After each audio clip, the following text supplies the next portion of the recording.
And now our boats had just been drawn up on dry beaches, with our young men busy at new weddings and new ploughings. I was giving us laws, assigning dwellings, when a sudden and wasting pestilence fell on our bodies from some polluted quarter of the sky. Death's time, and terrible for trees and crops. Men left sweet life or dragged their tainted bones. The dog star burned the fields to barrenness. The grass was parched. Sick grain denied us food.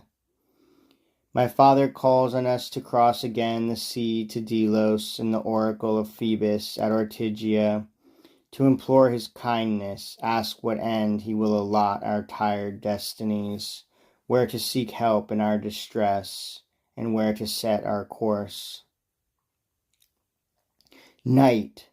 Sleep held every living thing on earth, the sacred statues of the deities, the Phrygian household gods whom I had carried from Troy out of the fires of the city, as I lay sleeping, seemed to stand before me. And they were plain to see in the broad light where full moon flowed through windows in the walls. These were their words, and these erased my cares.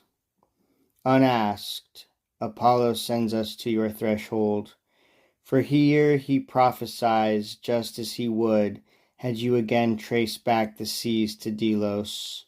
We followed you, your men, from burning Troy, and crossed the swollen waters in your care, together with your ships. And we shall raise your children to the stars, and build an empire out of their city. For the great make ready great walls. Do not desert the tedious trials of your journeying. Your home is elsewhere. For Delian Apollo did not call the coasts of Crete your site for settlement.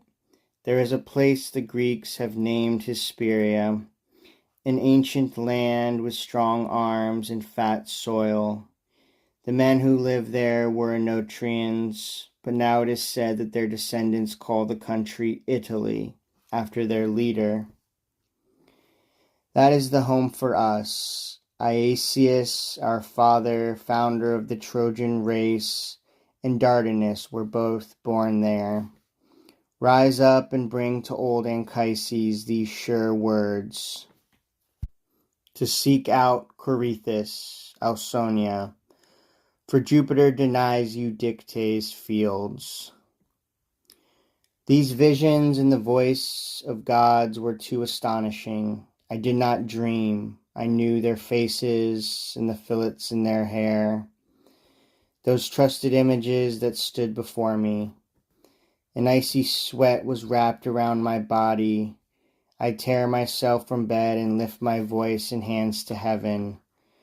On the hearth I pour unwatered wine. This ceremony done, I gladly tell Anchises all they said.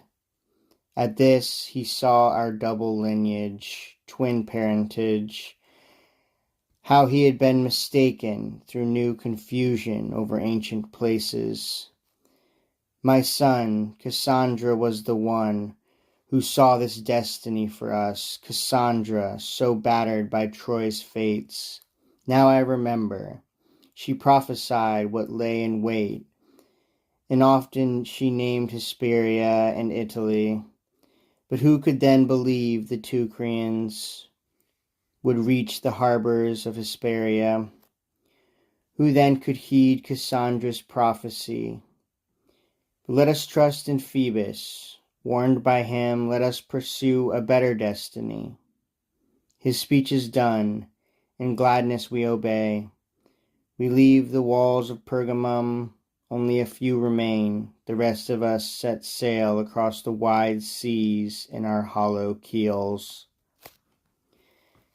But after we were well upon the waters, with land no longer to be seen, the sky was everywhere, and everywhere the sea. A blue-black cloud ran overhead. It brought the night and storm and breakers rough and darkness. The winds roll up the sea, great waters heave, and we are scattered, tossed upon the vast abyss. Clouds cloak the day. damp night annuls the heavens. Frequent lightning fires flash through tattered clouds. Cast from our course, we wander across the blind waves. Even Palinurus cannot tell day from night upon the heavens, cannot recall our way among the waters. We wander for 3 days in sightless darkness, and for as many nights without a star. At last, upon the 4th, the lands rose up with twining smoke, and mountains seen far off. The sails are dropped. Our crewmen take their oars. They do not wait. The straining rowers lash the spray. They sweep across the blue-gray waters.